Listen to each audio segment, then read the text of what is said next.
नमस्कार, आप देख रहे हैं दिल्ली लाइव। मैं हूं आपके साथ उन्नति भटनागर। बुलेटिन का आगाज महत्वपूर्ण खबर के साथ, जहां चीन, जापान समेत कई देशों में बढ़ते कोरोना के मामलों को लेकर केंद्र सरकार अब सतर्क है और इसी बीच विदेश से भारत आने वाले यात्रियों को लेकर सरकार ने अहम फैसला लेने वाली है। जल्द ही सरकार ये फैसला लेगी। केंद्रीय स्वास्थ्य मंत्री मनसुख मांडविया ने इसकी जानकारी दी है। मांडविया ने तो बताया है कि चीन, जापान, दक्षिण कोरिया, हांगकांग और थाईलैंड से आने वाले यात्रियों को आरटी-पीसीआर टेस्ट कराना अनिवार्य होगा। अगर इन देशों के किसी भी यात्री में कोविड-19 के लक्षण पाए जाते हैं तो उसकी रिपोर्ट पॉजिटिव आती है तो उसे क्वारंटीन किया जाएगा। इसके लिए उड्डयन मंत्रालय से बात की जाएगी।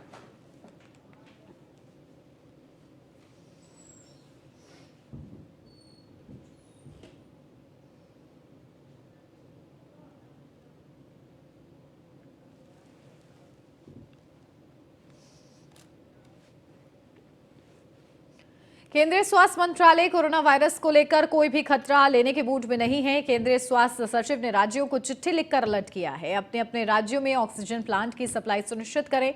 उन्हें निर्देश दिए गए हैं कि वो अपने राज्यों में ऑक्सीजन प्लांट चेक करें कि वह सभी फंक्शनल हो और उनकी मॉक ड्रिल समय समय पर शुरू कर दें। लिक्विड ऑक्सीजन की सप्लाई भी सुनिश्चित करने को कहा गया है।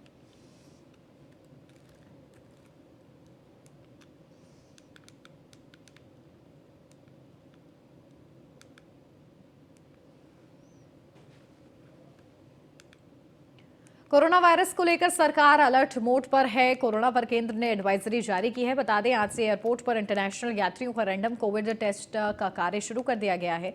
साथ ही थर्मल स्क्रीनिंग भी की जा रही है। वहीं सोशल डिस्टेंसिंग के साथ कोविड प्रोटोकॉल का पालन कराने के निर्देश भी दिए गए हैं।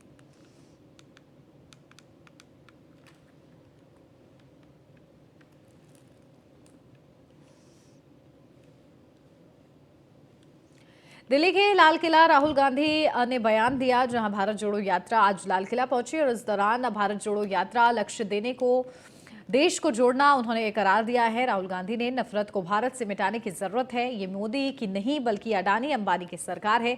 देश में 24 घंटे हिंदू मुसलमान पर बात हो रही है। भारत जोड़ो यात्रा से बीजेपी डरी हुई है। पीएम मोदी ने गलत जीएसटी लागू की है। जीएसटी लागू करने से छोटे व्यापारी और किसानों को नुकसान, तो वहीं किसान और छोटे व्यापारी देश को रोजगार दे सकते हैं। भाई और बहनों, ये जो करा जा रहा है आपके ध्यान को हटाने के लिए किया जा रहा है और ये 24 घंटा करते हैं और फिर आपकी जेब काटी जाती है। 24 घंटा हिंदू मुस्लिम, हिंदू मुस्लिम, हिंदू मुस्लिम, और फिर जो भी आपका पैसा है किसानों का, मजदूरों का, आपके एयरपोर्ट, आपके पोर्ट, आपकी सड़कें,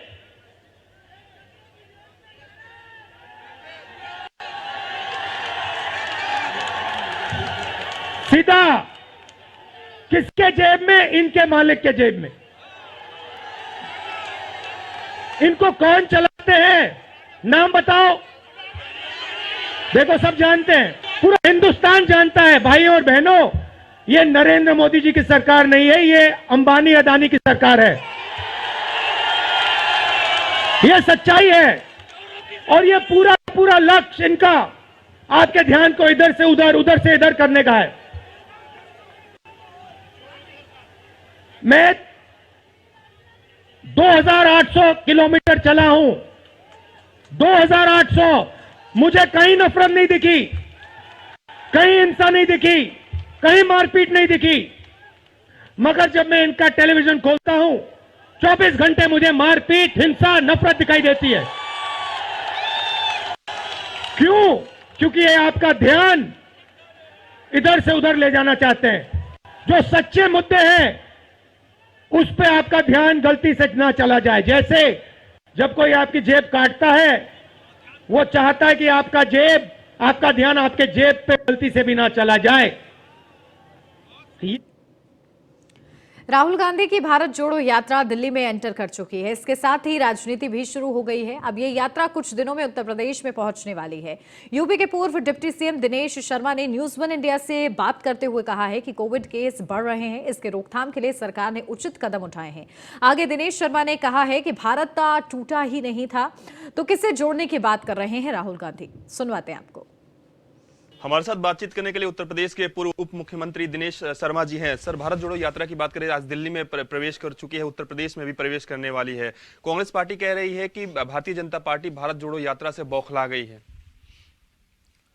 अब एक कहावत है ना कि 100 चूहे खाकर और आगे आप जानते हैं कि बिल्ली चली कहाँ पे, कि पहले आप नकारात्मक रवैया अख्तियार कीजिए, फिर सकारात्मकता की तरफ प्रचार करिए। कांग्रेस ने भारत को तोड़ने वाली शक्तियों को प्रश्रय देकर एक पाप किया है।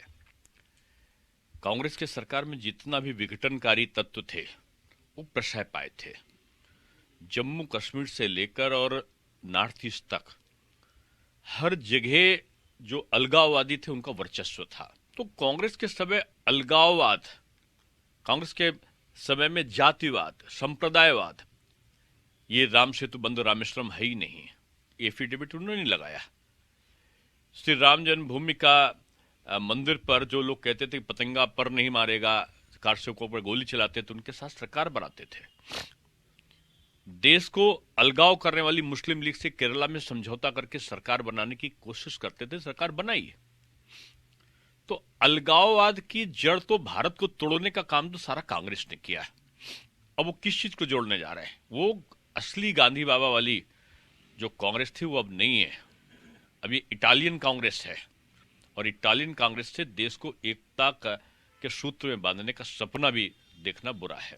सर, हाल ही में स्वास्थ्य मंत्रालय की ओर से एक पत्र लिखा गया था, भारत जोड़ो यात्रा को स्थगित करने तक की सलाह दे दी गई थी, या कहा गया था कि कोरोना के गाइडलाइंस को आप लोग फॉलो करिए।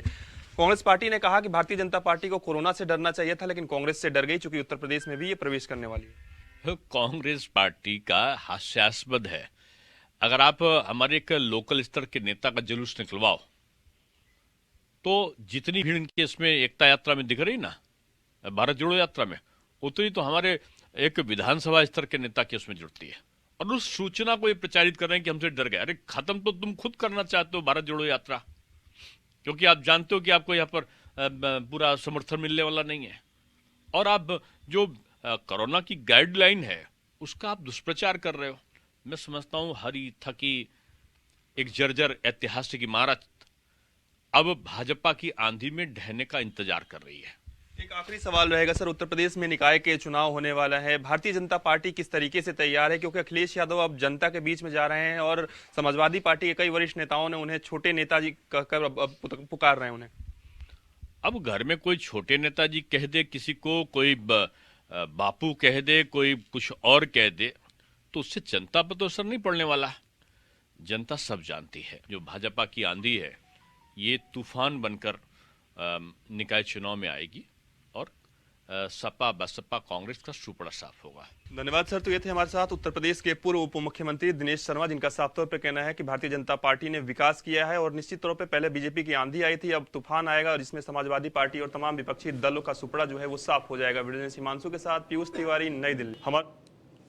दिल्ली में बीजेपी सांसद रमेश बिधूड़ी ने प्रेस कॉन्फ्रेंस कर दिल्ली सरकार पर जमकर निशाना साधा। उन्होंने कहा कि दिल्ली सरकार एक अराजक और मनमौजी सरकार है जो सरकारी फाइलों को चलाकर नीतिगत फैसले करने में नहीं बल्कि मनमानी घोषणाएं कर अफसरों पर उनके अनुपालन का दबाव बनाती है और ना होने पर दुष्प्रचार करती है। रमेश बिधूड़ी ने कहा है कि दिल्ली के उप मुख्यमंत्री मनीष सिसोदिया का कल उपराज्यपाल विनय कुमार सक्सेना को लिखा पत्र केवल और केवल राजनीति से प्रेरित है। उन्होंने कहा कि अगले माह 8 जनवरी को दिल्ली सरकार के द्वारा अपने अधिकारियों को लेकर सर्वोच्च न्यायालय में दायर याचिका पर सुनवाई निश्चित है और कल सिसोदिया का उपराज्यपाल महोदया को लिखा पत्र समाचार माध्यमों में सरकार एवं उपराज्यपाल महोदया के अधिकारों पर सार्वजनिक बहस खड़ी कर उसकी ओर सर्वोच्च न्यायालय का ध्यान आकृष्ट करने का प्रयास है।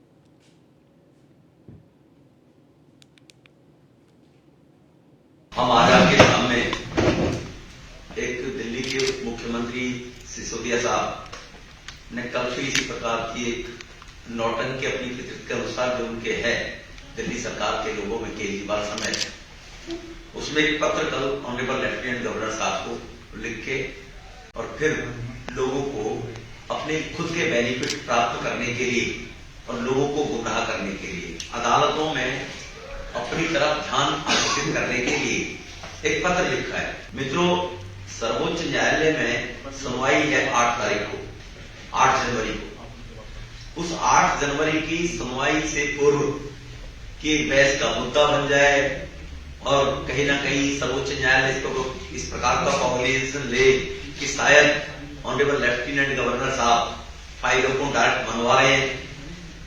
इसके लिए दिल्ली सरकार को अपनी गिरबान में देखना चाहिए था, अपनी गिरबान में झांकना चाहिए था कि केवल ये सरकार विकास विरोधी किस प्रकार की है, इस पत्र से इन्होंने खुद ही उजागर कर दिया है। हम आजाद के नाम पूर्वी दिल्ली के पांडव नगर इलाके से किडनैप किए गए कारोबारी को मंडावली पुलिस ने हरियाणा के एक अस्पताल से सकुशल बरामद कर लिया है। पुलिस ने अपहरण के मास्टरमाइंड लैब टेक्नीशियन सहित 2 अपहरणकर्ताओं को गिरफ्तार किया। डीसीपी ने बताया कि गुरुवार को पांडव नगर में रहने वाले युसरा गुप्ता ने बताया कि उनके पति पार्थ सुबह से लापता थे।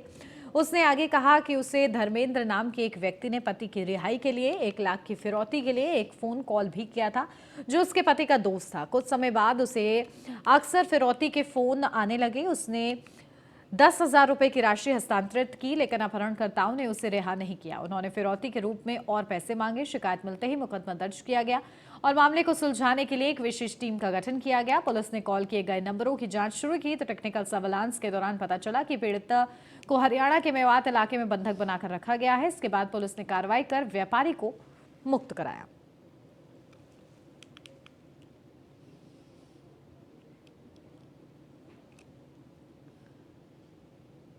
पूर्वी दिल्ली के पांडव नगर इलाके से किडनैप किए गए कारोबारी को मंडावली थाना पुलिस ने हरियाणा के एक अस्पताल से सकुशल बरामद किया है।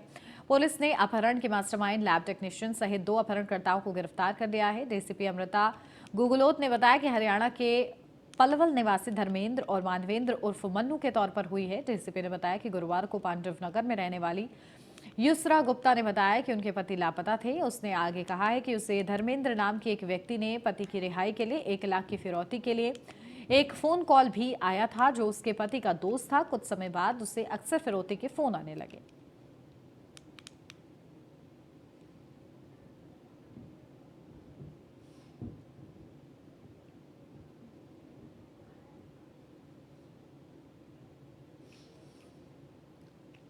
पश्चिमी दिल्ली के विकासपुरी इलाके में जनरल स्टोर की बिल्डिंग में भीषण आग लग गई, जिसके बाद फायर कंट्रोल रूम को सूचना मिली। मौके पर पहुंचकर 11 गाड़ियों ने आग पर काबू पाया। बता दें कि आग पर काबू पाने में फायर ब्रिगेड की 55 कर्मियों की टीम लगी थी।